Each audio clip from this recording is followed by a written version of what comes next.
Hi guys, come along with me for a quarter in furniture design.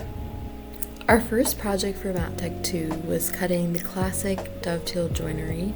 I learned how to properly cut the tails and the pins throughout the demos and practiced so that they would fit together seamlessly. Once my joints were made, I was able to go about constructing the rest of my box by making the slots for the bottom piece and the top sliding piece. The glue up was definitely a little bit stressful, making sure that the box all fit together super flush.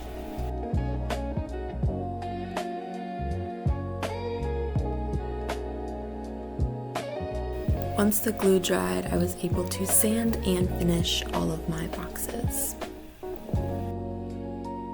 Our next project was on the lathe, and I was so excited to learn how to wood turn. When using the lathe, we have a new fashion accessory, so safety first. So as you saw before, I knocked all the corners off of my wood and made the hole for the candlestick, and then I roughed out the piece on the lathe and made my shape, and then sanded forever so that I could get a good surface quality, which ended up being really rewarding.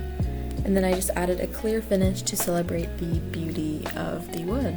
The process of the bowl was also the same with roughing it, shaping it, and then I also had to do the inside shape. This next project was our wood bend, and we were tasked to just make something that was beautiful. So I pre-bent my wood on the heat pipe so that I could get this really tight curve. The glue up for this, definitely my least favorite part, but I glued and taped it together with electrical tape to hold it all together, and used a lot of clips to keep it in the shape I wanted. Then I took it to the bandsaw and shaped the corners, and then I sanded for hours to get a perfect quality. Our last and final project was a wall hanging storage object that used 2 of the 3 methods that we had learned so far. So I chose to do wood bending and the lathe, since the lathe was my absolute favorite. So here I am making the jig for my wood bend. I want it to be a closed loop, which might be difficult, but I was up for the challenge. So I cut my strips of wood, and then when I went to glue up, I had to recruit a lot of people to help me each time because I had to come back every day and I would glue up a layer and clamp it, and then the next day I would come back, unclamp, and glue another layer on top of that until I got the thickness that I was looking for.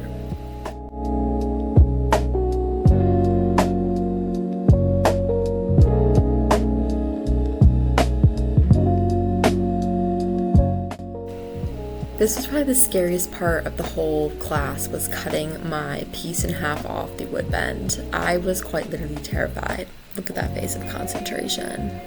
I did do it though. Then I glued and clamped those together, sanded. These took a lot of sanding. Then I made the little knot piece for the 2 bends to hang off of, and crafted my bowl. I was really proud of my bowl because I feel like I really improved from the first bowl that I made. Got her really smooth. Here's me testing to see how these are gonna hang, and then stressfully gluing these up and realizing, oh, it worked.